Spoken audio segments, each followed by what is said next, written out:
रीमा प्रसाद, आप देख रहे हैं देश का number 1 news channel news 18 India. और इस वक्त में बिहार बीजेपी दफ्तर से वहां से जहां पे बवाल इसलिए मचा हुआ है क्योंकि नीतीश कुमार ने विश्वासघात किया है। ये आरोप है सीधा सीधा बीजेपी का, और बीजेपी के तमाम जो सीनियर लीडर्स हैं वो यहाँ पे मंच पे मौजूद हैं। 2 तस्वीरें इस वक्त हम आपको दिखाएंगे बिहार की कहानी, असली कहानी बयां करती हुई। यानी एक तस्वीर ये कहानी बयां करती है कि आज नीतीश कुमार और तेजस्वी यादव पद और गोपनीयता की शपथ लेंगे, लेकिन दूसरी तस्वीर ये बताती है कि बीजेपी खामोश नहीं बैठने वाली है। यानी जो विश्वासघात, जो छलावा हुआ है उसका वो मुंहतोड़ जवाब भी देने वाली है। और सड़कों पे संग्राम एक बार फिर से देखने को मिलेगा।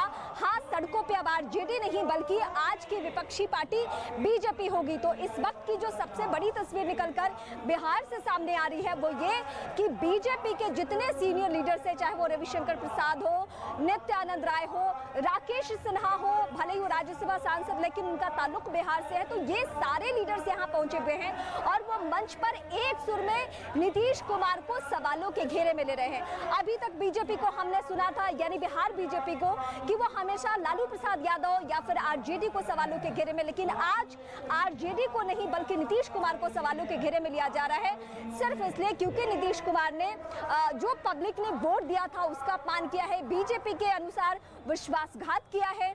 हालांकि बीजेपी की जेडीयू की अपनी दलीलें हैं, नीतीश कुमार की अपनी दलीलें हैं। उन सब का कहना है कि जो आरसीपी प्रकरण हो रहा था उसके बाद हमारे पास विकल्प भी क्या बचता है। कल नीतीश कुमार जब मीडिया के सामने आते हैं उन्होंने 2 टूक ये कह दिया कि हमने अपने लोगों से राय मशविरा करने के बाद ये फैसला लिया, यानी आरजेडी के साथ जाने का, और फिलहाल यही कदम उनकी तरफ से उठाया भी जा रहा है। लेकिन बीजेपी बहुत हमलावर है, बीजेपी का रुख बहुत अग्रेसिव हो चुका है। और इस वक्त गिरिराज सिंह ने क्या कहा है, वो गिरिराज सिंह जो अभी तक आरजेडी को लेकर हमलावर थे, वो गिरिराज सिंह पर्टिकुलर नीतीश कुमार को लेकर क्या स्टेटमेंट देते हैं, सबसे पहले आप वो सुनिए। गिरिराज जी, ये क्या हो गया? पिछली बार वो आरजेडी छोड़ के आपके साथ आए, इस बार आपको छोड़ के आरजेडी के साथ चले गए। आप लोग से बहुत नाराज हैं, उनके पार्टी के सांसद खुद नीतीश कुमार भी और उनके विधायक भी। मुझे हंसी आती है, जिस व्यक्ति को न नाराजगी से कोई मतलब नहीं है, इनके नाराज की परिभाषा समय समय पर बदलते हैं। ये लालू जी के साथ जब गए वहां से निकले तो वहां भी नाराज की परिभाषा बदले। भारतीय जनता पार्टी ने इन्हें मुख्यमंत्री बनाया, भारतीय जनता पार्टी ने उन्हें जब कह दिया कि हम मुख्यमंत्री के मेरे उम्मीदवार ये हैं 20 के पहले, तो 43 और 74 आया तो भी इनको मुख्यमंत्री माना। तो लगातार इस बारे में चर्चा हो रही है कि आखिर अब मंत्रालय किसको कौन सा दिया जाएगा। क्या इसको लेकर पूरी बातचीत हो चुकी है या नहीं हो चुकी है? लेकिन देखिए, न्यूज 18 इंडिया के सूत्रों के हवाले से यह पता चला है कि किसके कोटे में कौन सा मंत्रालय जाने वाला है। आपको दिखाते हैं जेडीयू और आरजेडी के बीच संभावित विभागों के बंटवारे की तस्वीरें। सबसे पहले आरजेडी कोटे के मंत्रालय की तस्वीर आपको दिखाते हैं।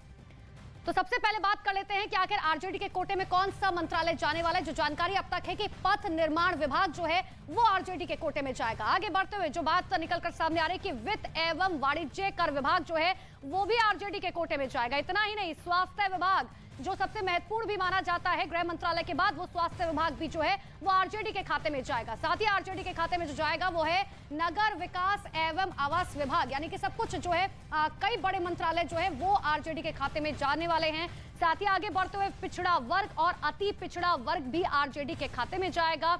आपदा प्रबंधन, कृषि, सहकारिता, गन्ना उद्योग भी आरजेडी के खाते में जाएगा। इतना ही नहीं, पंचायती राज जो है वो भी आरजेडी के खाते में जाएगा। तो ये तमाम वो आरजेडी के खाते, हम आपको बता रहे थे कि आखिर किसके पास कौन सा मंत्रालय जाने वाला है। अब आपको बताते हैं जेडीयू के कोटे के बारे में कि आखिर जेडीयू कोटे की अगर हम बात करें तो देखिए, सबसे पहला नाम जो निकलकर सामने आ रहा है वो है सामान्य प्रशासन मंत्रिमंडल का। ये जो है फिलहाल जेडीयू के कोटे में जाता हुआ नजर आ रहा है। साथ ही निगरानी मंत्रालय की बात करें, निर्वाचन और ऊर्जा मंत्रालय जो है वो जेडीयू के कोटे में जाएगा। न्यूज 18 इंडिया के सूत्रों के हवाले से जानकारी आपको बता रहे हैं कि आखिर किसके पास कौन सा मंत्रालय जाता हुआ फिलहाल नजर आ रहा है। देखिए आगे बढ़ते हुए बात करें तो जल संसाधन और शिक्षा मंत्रालय भी जो है वो जेडीयू के खाते में जाएगा। साथ ही ग्रामीण विकास विभाग जो है वो खुद नीतीश कुमार जो है वो अपने पास रखने वाले हैं। इतना ही नहीं, खाद्य मंत्रालय, संसदीय कार्य मंत्रालय जो है वो भी जाने वाला है जेडीयू के खाते में। और आखिर में सूचना एवं जनसंपर्क विभाग जो है वो भी जेडीयू के खाते में ही जाएगा। तो विभागों का बंटवारा पहले ही तय हो चुका था, यानी कल इस्तीफा देने से पहले। और ऐसा भी नहीं है कि किसी विभाग को लेकर कोई पेच फंसे तो अभी से बात बिगड़ सकती है, इसकी दूर दूर तक कहीं भी कोई गुंजाइश है नहीं। यानी जो बीजेपी के पास अभी तक सब कुछ था वो आरजेडी को शिफ्ट हो चुका है। लेकिन इस वक्त एक एक करके वो बयान भी हम आपको सुनवाते हैं जिसके बहुत मायने हैं। रविशंकर प्रसाद एक सुर में ये कहते हैं कि विश्वासघात हुआ है।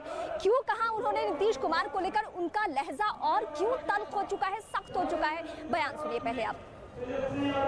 रविशंकर प्रसाद भारतीय जनता पार्टी के वरिष्ठ नेता हमारे साथ मौजूद हैं। यहाँ बीजेपी ने हल्ला बोल दिया है नीतीश कुमार के खिलाफ, उनसे बातचीत करते हैं। रवि जी, इस तरह की उम्मीद थी, महागठबंधन के लोग कह रहे हैं कि तैयारी 3 महीने से थी, तो आप लोग का अंदाजा फेल कर गया कि नीतीश कुमार छोड़ेंगे नहीं आप लोगों को? ये बहुत पीड़ादायक है, इसलिए तो विश्वासघात है। आप मुझे बताइए ना, क्या कर रहे थे ये? 20 साल का साथ था ना, चारा घोटाले से लड़ाई शुरू हुई थी भ्रष्टाचार के खिलाफ। और आज आपसे मैं एक सवाल पूछता हूं नीतीश कुमार के लिए, आपने 17 में क्यों छोड़ा था? क्यों छोड़ा था आपने? क्योंकि तेजस्वी यादव रेलवे भर्ती घोटाले का जवाब नहीं दे पा रहे थे। तो आज क्या हो गया?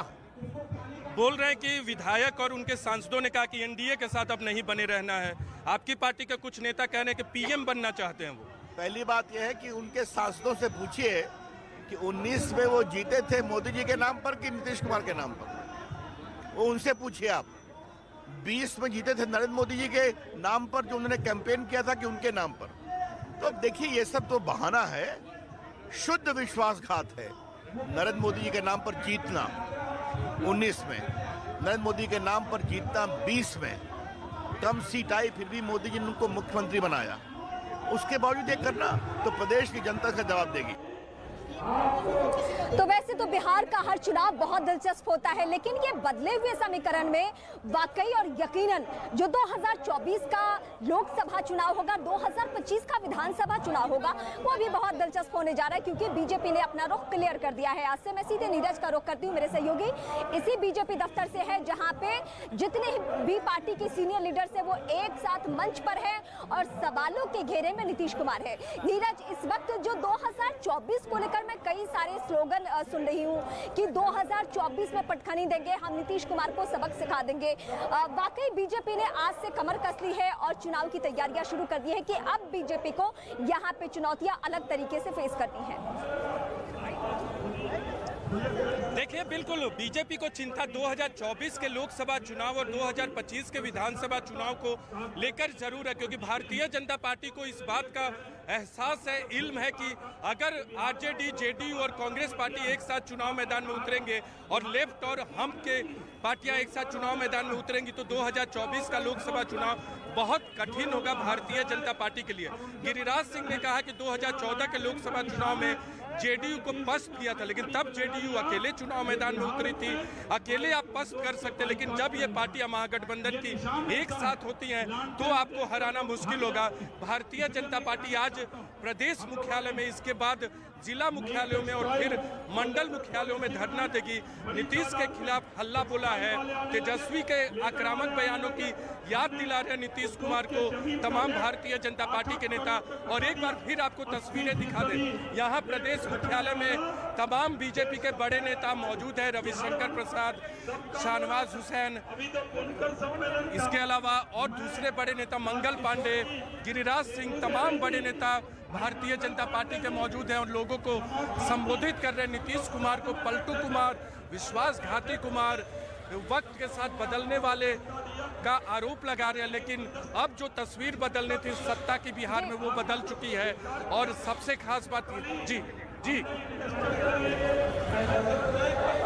ठीक है, मैं नीरज आपके पास आती हूँ। जिन दिनों नीतीश कुमार के साथ प्रशांत किशोर हुआ करते थे, उन्होंने एक नारा तैयार किया, बिहार में बहार है, नीतीश कुमार है। वो नारा 2020 में यूं कह सकते हैं कि गेम चेंजर साबित हुआ और नीतीश कुमार को बहुत फायदा पहुंचा। हालांकि फायदा बीजेपी के वजह से भी पहुंचा, क्योंकि दोनों साथ में चुनाव लड़े थे। अब आज की तारीख में यानी 2022 में जब नीतीश कुमार ने पाला बदल लिया है, तो एक स्लोगन फिर से सबके सामने है और पटना की सड़कों पर एक चर्चा का विषय बना हुआ है वो पोस्टर, जिसमें लिखा हुआ है नीतीश सबके हैं। क्या वाकई नीतीश सबके हैं?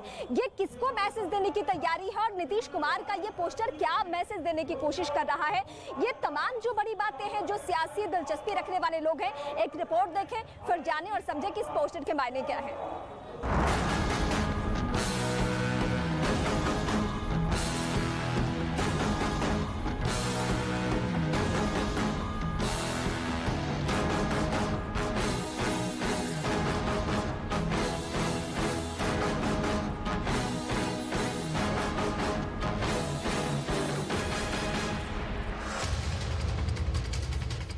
सियासत में संकेतों और तस्वीरों की बड़ी अहमियत होती है। बिहार की मौजूदा सियासी समीकरणों के बीच से निकली इस तस्वीर को देखिए।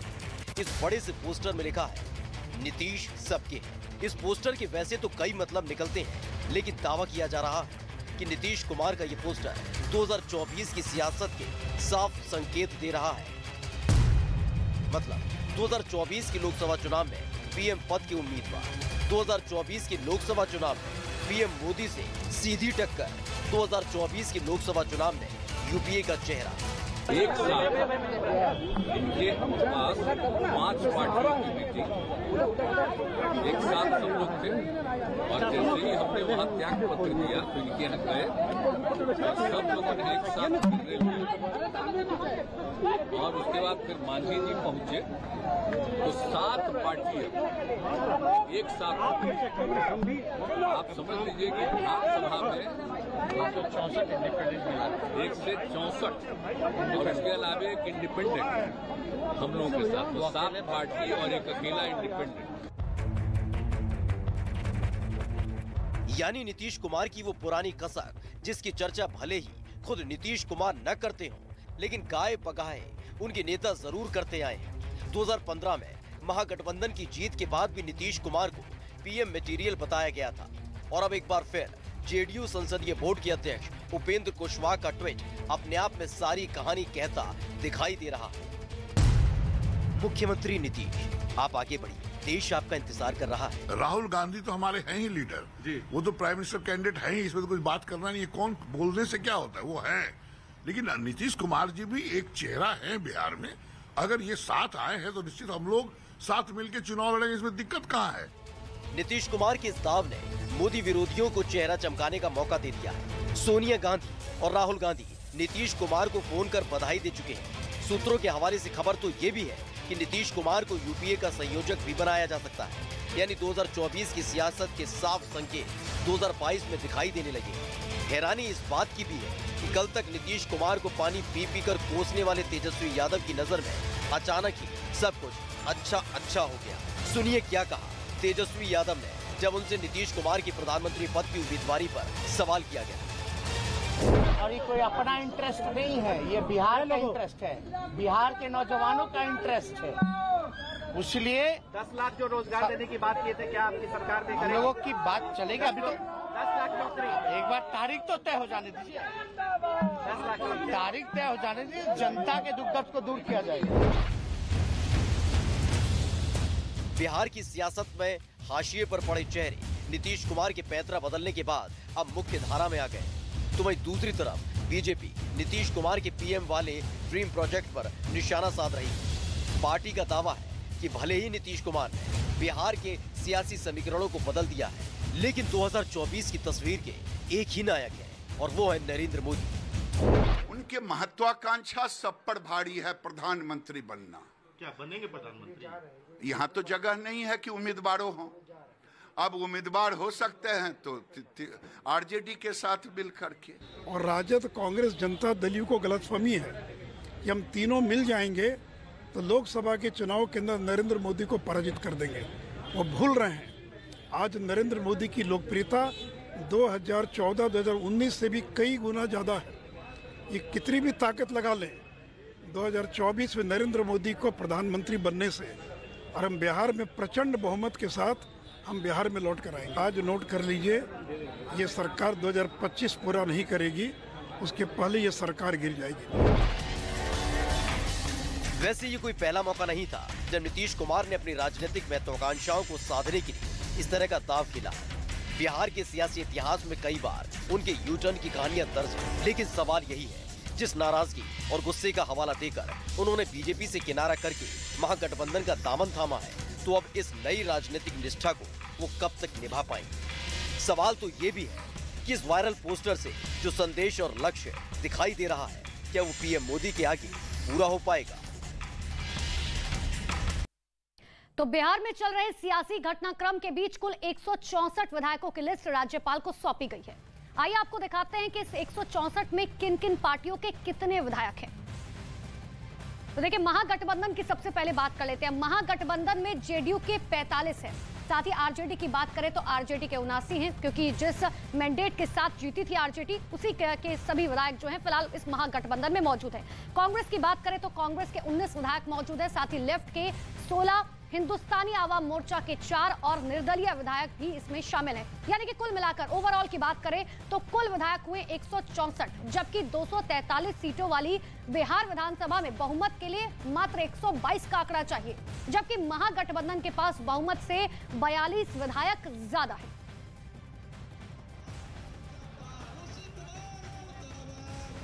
तो ये आपने देखा कि आखिर किसके पास कितने विधायक हैं, लेकिन ये देखिए, ये तस्वीर आपको दिखा रहे हैं। भारतीय जनता पार्टी जो है वो आज किस तरीके से प्रदर्शन कर रही है। तमाम बड़े नेता रविशंकर प्रसाद, संजय जायसवाल, सुशील मोदी आपको तस्वीरों में साफ तौर पर नजर आ रहे होंगे। तो बड़े बड़े नेता जो है आज वो सड़कों पर प्रदर्शन कर रहे हैं। जिस तरीके से महागठबंधन हुआ है उसको लेकर ये प्रदर्शन अब किया जा रहा है।